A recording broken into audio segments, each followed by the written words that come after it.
कभी सोचा है कि अगर हमारी गाड़ियां पेट्रोल के साथ साथ हमारे ही खेतों में उगे ईंधन पर चलने लगें तो कैसा हो। ये कोई साइंस फिक्शन फिल्म की बात नहीं है, बल्कि ये भारत की एक बहुत बड़ी और महत्वाकांक्षी हकीकत है। चलिए आज इसी समीकरण को समझते हैं। तो ये इथेनॉल ब्लेंडिंग आखिर है क्या?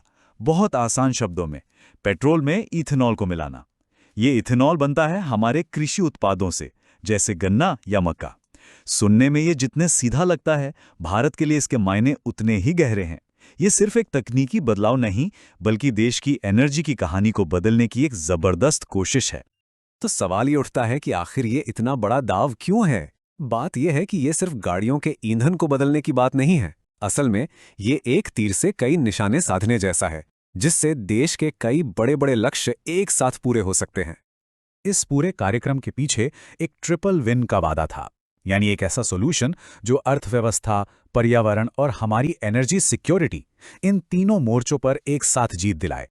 और कमाल की बात यह है कि ये तीनों लक्ष्य एक दूसरे से बहुत गहरे से जुड़े हुए हैं। सोचिए, जब हम ईंधन के लिए दूसरे देशों पर कम निर्भर होंगे तो हमारी अर्थव्यवस्था मजबूत होगी, और अगर वो ईंधन साफ सुथरा हो तो हमारा पर्यावरण भी बेहतर होगा। है ना कमाल का कनेक्शन? अब जरा इस नंबर पर गौर कीजिए, 1.1 ट्रिलियन रुपए। पिछले एक दशक में इतनी बड़ी रकम की बचत हुई है। ये वो पैसा है जो कच्चा तेल खरीदने के लिए विदेश नहीं गया, बल्कि हमारे देश में ही रहा। ये बहुत बड़ा आंकड़ा है। तो सवाल उठता है कि ये जो पैसा बचा, वो गया कहाँ? इसका एक बहुत बड़ा हिस्सा सीधा पहुंचा हमारे किसानों की जेब में। इथेनॉल प्रोडक्शन ने न सिर्फ ग्रामीण अर्थव्यवस्था को एक नया बूस्ट दिया, बल्कि किसानों की आमदनी बढ़ाने में भी सीधी मदद की। पैसे की बात तो हो गई, पर पर्यावरण का क्या? यहां भी कहानी काफी अच्छी है। गाड़ियों से निकलने वाली जहरीली कार्बन मोनोऑक्साइड गैस में 30 से 50% तक की कमी आई। सीधे शब्दों में कहें तो हमारे शहरों की हवा थोड़ी और ज्यादा साफ हुई। और देखिए, भारत ने इस मामले में रफ्तार कितनी तेजी से पकड़ी है। जो 10% ब्लेंडिंग का लक्ष्य था, उसे वक्त से पहले ही हासिल कर लिया गया, और अब तो 20% ब्लेंडिंग का टारगेट भी 2030 से खींचकर 2025 पर ले आया गया है। ये दिखाता है कि देश इस मामले में कितना सीरियस है। तो सब कुछ बढ़िया लग रहा है ना? एक परफेक्ट सॉल्यूशन। लेकिन जैसा कि अक्सर होता है, कहानी इतनी सीधी नहीं है। हकीकत कहीं ज्यादा उलझी हुई है, क्योंकि हर सिक्के का एक दूसरा पहलू भी तो होता है। चलिए अब देखते हैं कि इस महत्वाकांक्षी योजना के वो कौन से अनचाहे नतीजे हैं जिनकी वजह से मुश्किलें खड़ी हो रही हैं। और यहीं पे सामने आती है सबसे बड़ी और सबसे मुश्किल दुविधा, भोजन बनाम ईंधन, यानी फूड वर्सेस फ्यूल। मतलब जिन फसलों से लोगों का पेट भरता है, उन्हीं फसलों से अब गाड़ियों के टैंक भी भरे जा रहे हैं। और ये एक बहुत ही नाजुक संतुलन है। और देखिए, ये सिर्फ कोई थ्योरी की बात नहीं है, इसका असर जमीन पर दिखना शुरू हो गया है। 2024 में पहली बार ऐसा हुआ कि इथेनॉल की बढ़ती मांग की वजह से भारत को मक्का बाहर से इंपोर्ट करना पड़ा। ये एक बहुत बड़ी चेतावनी है। खाने के बाद जो दूसरी सबसे बड़ी चुनौती है, वो है पानी। इथेनॉल का जो मेन सोर्स है, यानी गन्ना, वो एक बहुत ही प्यासी फसल है। इसे चाहिए करीब 3000 मिलीमीटर बारिश का पानी, लेकिन जिन इलाकों में ये उगता है, वहां होती है सिर्फ 1000 से 1200 मिलीमीटर। ये जो भारी अंतर है, वो हमारे जमीन के नीचे के पानी को तेजी से खत्म कर रहा है। अच्छा, इन सब बड़ी बड़ी बातों का आम आदमी की जेब पर क्या असर पड़ता है?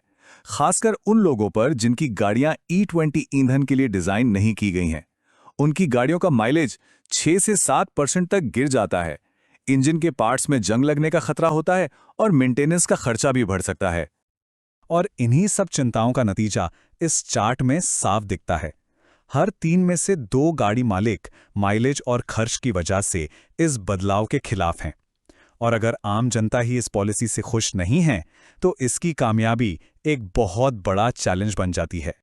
तो क्या इसका मतलब ये है कि ये प्रोग्राम फेल हो गया? नहीं, बिल्कुल नहीं। असली सवाल यह है कि इन चुनौतियों से निपटते हुए एक सही बैलेंस कैसे बनाया जाए, जिससे फायदे भी मिले और नुकसान भी कम। तो इसका हल क्या है? एक बहुत बड़ा जवाब छुपा है एक नई टेक्नोलॉजी में, जिसे कहते हैं सेकंड जनरेशन या 2G इथेनॉल। ये टेक्नोलॉजी खाने वाली फसलों के बजाय खेती के कचरे जैसे पराली या गन्ने की खोई से इथेनॉल बनाती है। इससे भोजन बनाम ईंधन वाली बहस ही काफी हद तक खत्म हो सकती है। तो एक सस्टेनेबल स्ट्रैटेजी के लिए सिर्फ एक चीज पर नहीं बल्कि कई मोर्चों पर एक साथ काम करना जरूरी है।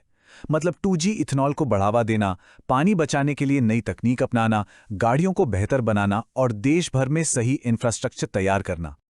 तो आगे का रोडमैप कैसा दिखता है? भारत के लक्ष्य बहुत महत्वाकांक्षी हैं।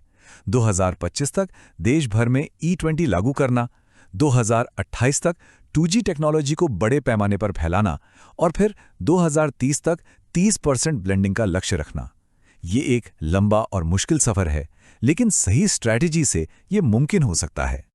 और अंत में हम उसी सबसे बड़े सवाल पर वापस आते हैं, क्या भारत अपनी महत्वाकांक्षा को ईंधन देने के चक्कर में अपने भविष्य को भूखा तो नहीं छोड़ रहा? ये सवाल सिर्फ इथेनॉल का नहीं बल्कि भारत के भविष्य का है। ये ऊर्जा, भोजन और पर्यावरण के बीच एक ऐसा सही संतुलन खोजने की यात्रा है जो आने वाले कई सालों तक देश की दिशा तय करेगा।